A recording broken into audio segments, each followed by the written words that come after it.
Salam, hər vaxtınız xeyir olsun. Günəşin mətbəxinə xoş gəldiniz. Bugün paxlava üçün paxlavanın içiliyini hazırlayacağım.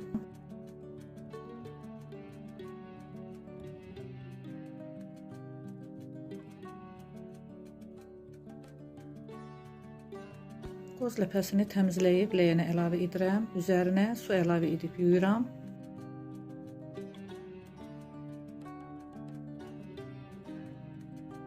Qabıqlı qozun ləpəsini yumağa ehtiyac yoxdur. Amma belə hazır ləpələrin acımsı tam olduğu üçün mən həmişə yuyuram.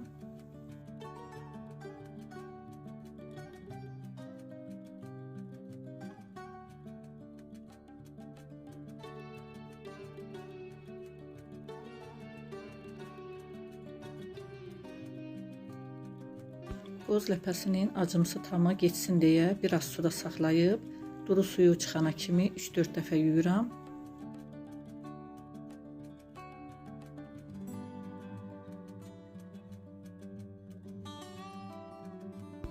Yuyub qurtardıqdan sonra təmiz bir süfrənin üzərinə sərib quruduruq.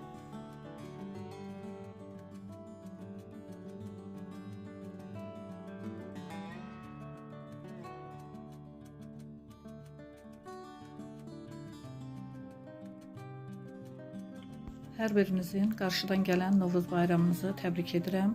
Siz də bişirdiklərinizi ailənizlə, sevdiklərinizlə bir süfrə başında yeyin inşallah.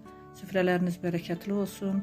Dəyərli vaxtınızı ayırıb kanalımı, videolarımı izlədiyiniz üçün hər birinizə çox təşəkkür edirəm. Çox sağ olun, Allah'a əmanət olun.